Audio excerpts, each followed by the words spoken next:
Welcome, Dr. Lisa Diller, to this first Encyclopedia of Seventh-day Adventists video podcast. I am joined by my colleague, Dr. Dragoslava Santrak, managing editor of the Encyclopedia, or the ESDA as we call it, using its acronym. I am David Trim, I'm the editor of the Encyclopedia, and we're joined by one of our associate editors, Dr. Lisa Diller, who is head of the history department at Southern Adventist University. Welcome, Dr. Diller. Thank you so much for having me. It's great to see you, Dr. Trim and Slava, and for all the viewers that are joining us too. So this is the first in excitement in a series of video podcasts about the Encyclopedia of Seventh-day Adventists, the ESDA, which is released on July 1st and is the Adventist Church's first online reference work. It has more than 2,000 entries from around the world on a wide variety of topics, including articles on Adventist missionaries, evangelists, institutions, beliefs, and organizations as well. So if you haven't looked at the ESDA website, please do so. It's at encyclopedia.adventist.org. That's encyclopedia.adventist.org. And the exciting thing there is not only are there the articles, there are thousands of photographs as well, most of which have never been seen. And Dr. Diller, I think you might agree with me, there's about 10 photographs that every Adventist knows. They're of Ellen White and James White and J.N. Andrews and maybe a couple of others. And we see those again and again and again. Now we've got thousands of photographs, most of which have never been seen. But this brings me to an interesting question, which is, is there a kind of familiarity that breeds contempt about Adventist history, that we think we know it and therefore we kind of discount it? Oh, I think that's true for sure. As somebody who myself, I don't study Adventist history, lifelong Adventist, kind of traditional Adventist education. I definitely kind of felt like I sort of knew Adventist history, and this project has been so exciting for me, not just as a historian, getting to bring my skills as a historian to help with the mission of my church, but as a lay person in the Seventh-day Adventist Church, just be the world opening up in terms of how rich and deep our history is, and way beyond kind of the traditional story was told, which kind of was more of the story of how we developed our theology, how the church was maybe organized at the beginning, Ellen White's life, and then we sent missionaries around the world, and the end. That's kind of how it seemed. Not very exciting, not as exotic as other people's history, that seemed more interesting. And this has just opened up a world to me. So tell us, what has your role been in the ESTA project? Because as you remarked, you haven't, in the past at least, been a scholar of Adventist history per se. So tell us about what you've done, and also what did you find rewarding about it? Sure. Well, I'm a historian of what we call the early modern world. So the 14, 15, 16, 1700s, Protestant Reformation, and the Atlantic world. So it overlapped with some of the things that are interesting to us as Seventh-day Adventists in our history. I mean, I got interested in those themes from reading The Great Controversy as a child, which is deeply important to our church's history. So as a historian, I was formed by, our great controversy idea of history. So I think I felt welded into that. But I was asked to be part of this as a consulting editor, which means what I bring to the table is my skills as a historian, thinking about the kinds of questions historians find interesting in other arenas, and therefore the kinds of questions that we should ask of our own church's history, perhaps. Because if you only know about our church's history from within the church, you might not realize what kind of interesting subjects are going on in scholarship. And we want this encyclopedia to be useful not only to our church members, but to scholars and people who find Adventists interesting and who are coming. We want to be integrated into what is helpful to the world in terms of Christian scholarship. And we also want it to be at the cutting edge of scholarship. Right. Because we've got great scholars, we have great history. And so the idea was that we would bring consulting editors in different disciplines to ask some of the questions that people in those disciplines are asking. And because I'm part of projects where we're looking at Christian history in other denominational lines, and I even study some Islamic history, I kind of had an idea of what sorts of things are being asked and done that would bless the world and also bless us. So I came to the project as a consulting editor to help ask those questions and maybe propose some ideas and to comment on what we were doing. And also, So, go ahead. you are in fact president-elect of the Conference on Faith and History, I think. I'm one step away from president-elect, so I'm the program chair, and then president-elect, and then president. So A future president, at least. And the Conference on Faith and History, because many people won't know, is an association, a professional association of people who teach and research history, mostly in the United States, but who overtly are believers and bring that to bear on their history. So there is a good example of why you were asked to be a consultant editor. Yes, and I would want Adventists to be part of that. When I go to those conferences where people are talking about American Christianity, and there's so little discussed about Adventists, and just the little I know. Now, I study the 17th century world, not 19th and 20th century American history, but I already know as a practicing Adventist that we overlap with some of these things, and they aren't calling on our history. They aren't using us as examples of this. They aren't seeing how we participated in this. And that's partly because we haven't always studied ourselves very well, and we haven't always made ourselves available out there to bless the world of scholarship in this way. So that was a big part of why I was excited about being part of this project and honored to be asked to bring my historian's view to bear on this. And did you find it rewarding? Oh, yes. I found it very rewarding. Not only have I found it rewarding as a layperson, but I found it rewarding as a scholar. So I've been able to contribute to the wider world of Christian scholarship through the things I'm doing with the encyclopedia. So I brought so the other roles that I've played in the Adventist Encyclopedia, in addition to being consulting editors, I'm writing some articles. So I've gotten to learn more about Adventist history, and I also do some peer review of articles. Those are two separate processes that I've gotten to be involved in. We can come back to some of those later, perhaps. But some of the things that I've done, I now get to bring that knowledge that I have as a scholar to bear on to the Conference on Faith and History, to be precise. Multiple conferences now that I've gone to, I have brought projects from that first came to my attention. Some of them are actually things I've worked on for the encyclopedia, and some of them are things that I started to learn about and I chose to kind of expand on for the Conference on Faith and History itself.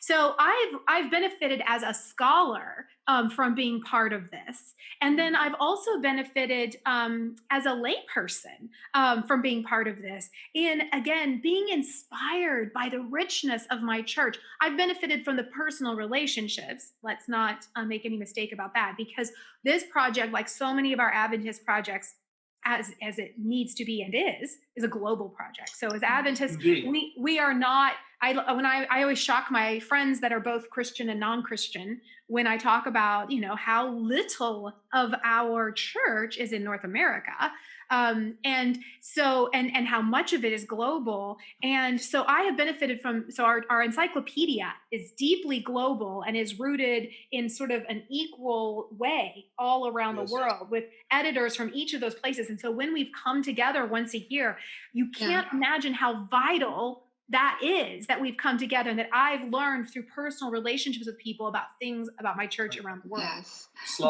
Yes, Dr. Diller, I'm so glad that our viewers can see how passionate you are about Adventist history and about the ESDA project. And I just want to say that really our entire team is full of enthusiasm about the project and making Adventist history alive. And without people like you, this project wouldn't have been possible. Now, you didn't mention one important thing that you have been doing. Namely, you were able to transmit that passion and enthusiasm to your students in the classroom. And you were able to engage them in the ESDA project. So tell us, please, how did that go?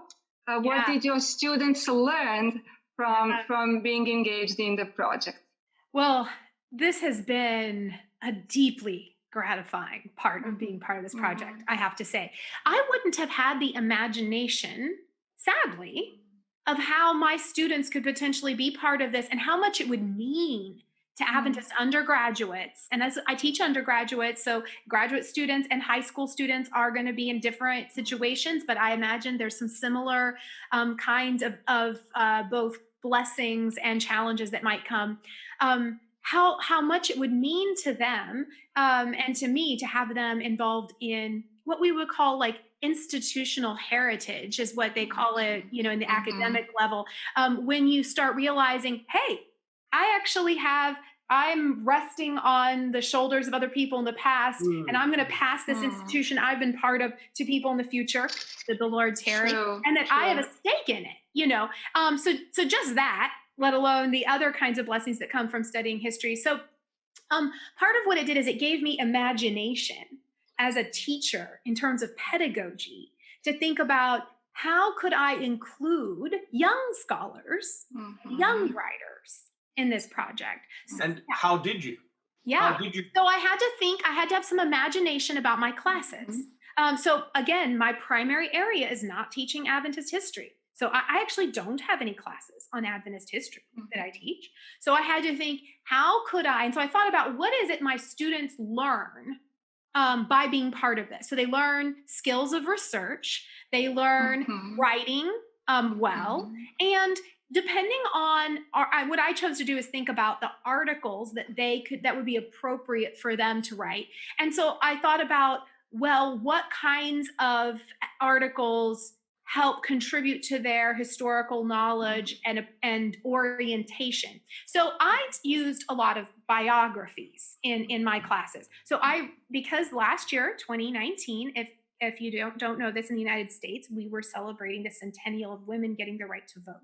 So I taught a class for the first time on women's civil rights, which is not something I taught on before, but the students wanted that. It seemed like 100 years is a good time to do that. And so we have a lot of biographies of women that we're being very specific with this encyclopedia about integrating the whole of our church and the people who've influenced it. And so you were able to assign some of your students to write on those kinds of biographies? That's exactly right. And so I had a nursing student who wrote on one of the pioneers of nursing. I had actually a woman who had spent her whole life as a laywoman working for civil rights in Ohio. And I had a young woman who's from Ohio that got to write on her. And so what I would say to teachers, because I would love to encourage more teachers to do this, is in North America anyway, I know Doug Morgan has a really effective page where he's put up lists. A web page. A web page, that's correct. A web page that he has put up lists of people who need to be written on. And some of them, these are small articles. So some of them we don't know very much about these people. And so my students have been able to access the General Conference archive. So one of the benefits is not only that they are learning about interesting people, they're learning how to write and research, but now they're becoming deeper connected to the range of publications that our churches have done, that our church has done in the past. They know where to go for it. Our archives, the General Conference archives page that you all oversee is rich with digitized resources. As a person who studies early modern history, I was shocked at how much could be done digitally, you know, and so my students have gotten to do a lot of research that way. And sometimes as a teacher, you might be worried, like, these students can't maybe all write at the level that you need for an encyclopedia. And that's true. And so some of those articles are not going to be published, but the students still benefited. They were inspired. Some of them found out like that what we might call secular scholarship knew about these women or these people and that they were finding information about them in newspapers that we did not publish. And they didn't realize how influential these Adventist lay people were in their field. That's fantastic. That's fantastic. And so even for students who perhaps didn't reach the bar of excellence for being included in the encyclopedia, they've been given what, a new love for their church? Or for the Right. Right. A real sense of excitement. In fact, that was something that came out of my women's history class, which I was not expecting. They said, we wish we had more of this about Adventist women specifically, is what they said, because it was a women's history class. But they were thinking, I know that they didn't realize they were also speaking about the whole church because we didn't know this stuff about our church. And I was moved by that level of interest in students that I would have thought might not actually be that interested. No, this is really amazing, Lisa, to hear that students benefited spiritually and academically. And I believe it's time for us, for the Seventh-day Adventist Church, to trust their young people even more, especially in these academic pursuits. As you said, some articles will not be published, maybe not now, but later, if they keep on working, improving. I think it would be wonderful to see more of your students' articles published. And as you said, you did not regret involving your students. You would recommend other teachers to do the same. And what I would also like to say is that it's not just encyclopedia articles. So in a different class that I had, because of my work with the encyclopedia, I've gotten my students to be more interested in writing about their own institutions and doing research projects I teach at Southern Adventist University. So they have access to the student newspapers and the yearbooks and things like that, and to do more research on those, and then to encourage them to publish that in our local historical journal, because it's local history, but also our Adventist paper, so they get publication, credit, and they learn how to do that. But what the encyclopedia is going to help us do is help us do those kinds of local church history projects, because now our students can access the articles that are kind of the more big picture articles in writing this. They can contextualize, but also, and it's very encouraging what you say, because obviously, we are wanting more students to write for the encyclopedia. We still have a couple of thousand articles that need to be written, and many of them are short, and one doesn't have to have a PhD to be able to write them competently and soundly. Yes. At the same time, what we also want is for the encyclopedia to be a spark that ignites a wider passion for Adventist history in our church. And so if some of your students are writing on things that aren't even for the encyclopedia, that's good too, because we want the encyclopedia to make people aware of our history and to make them excited about the history of this church. Now, that prompts a question. You, as you say, are an historian of the early modern era. And as it happens, Dr. Samtrak is an Old Testament scholar, and I am also an historian of the early modern period. Is there a sense here of saying to our colleagues in other disciplines, Adventist history needs you, and it's an exciting area it's wide open because so few people work on it, and you've got the opportunity to do something new, but it could even be faith affirming for you. Is that one of the lessons you would draw from your absolutely. experience? That whether we're talking about cultural aspects, whether we're talking about psychology, literature, the sciences, and other academic disciplines, if you're teaching on a high school level and you're teaching in English, journalism, people that are working in media, there is scholarship to be done for the encyclopedia, and your scholarship is going to be benefited but because of the encyclopedia. So it's, I would encourage anyone who's doing research in that to start using the encyclopedia even for what we have now, and we're going to keep building on. And you may come up with things that need to be included in it and submit those to other editors later, because the encyclopedia itself is going to inspire more work. Yes. Yeah. So if I may, I would just say the message is Adventist history, not only for historians of Adventism. Yeah. Dragoslava? Yeah, well, definitely, I agree. And I would tell my colleagues who are in biblical scholarship that the set of skills we have developed, the set of research skills, for biblical history and analysis could be applied to do the research in Adventist history. And I would say that we already have deep appreciation for biblical history.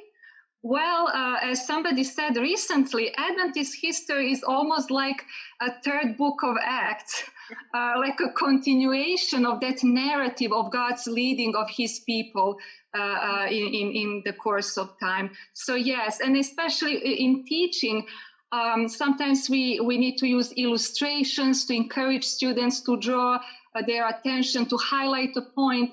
Why not use real stories from encyclopedia instead of some made-up stories? and I think people will appreciate this real experience, and not something that is like thousands years ago, like, oh, something happened in Babylonia or Mesopotamia, but something that happened like 50 years ago that's very close to us. I think our students would appreciate that very much, and church members in churches when we preach.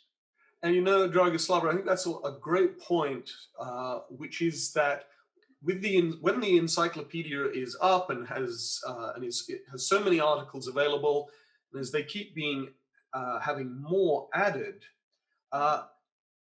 this isn't just a resource for people who think, oh, I might want to write for it. It is a resource for teachers. Would you? And I haven't taught now for quite some time, Lisa. So what do you think of that? That even for people who aren't teaching history, but that there would be articles that could be used for teaching in a whole range of classroom environments. Absolutely. There's super interesting things about particular people that have done interesting things. The biographies themselves are super rich. But then when you think about global travel, the cultural elements. When you think about people, if you're an English person, you think about people who were writers and influencers kind of in the past.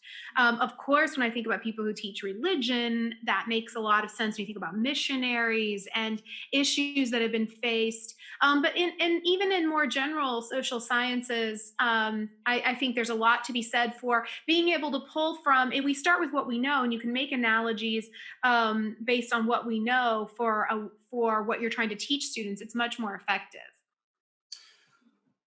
We need, unfortunately, to wrap up. We could keep talking for ages, and perhaps we'll need to do another podcast with Dr. Diller. But as we wrap up, just sum up for us again.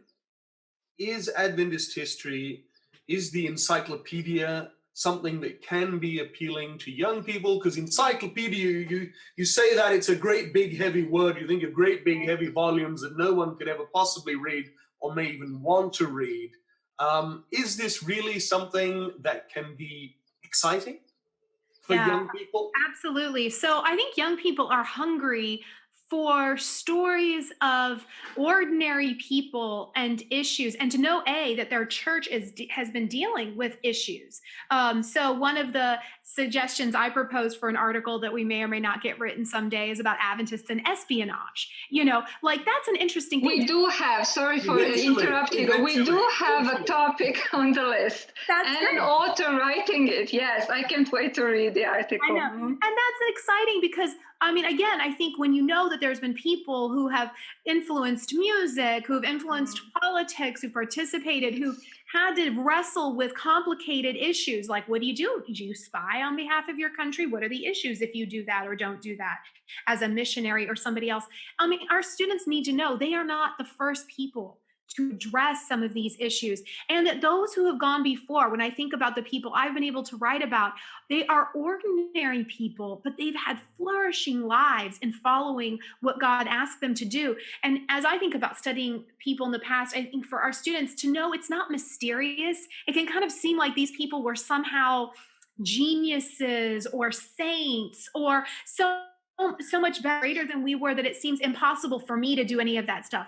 And the other thing is they sometimes think that everything that they got here with, these institutions they get to be part of, the summer camp they get to go to, the school that they attend, the church, that it just somehow magically got here, that it's always been there. And when they get to hear the stories of the people that bought the land and raised the money and had the vision and what challenges they wrestled, and sometimes they had to shut things down and restart them later, that it can make it seem less mysterious and more something that, hey, I also can make my steps and work to also build the kingdom until Jesus comes.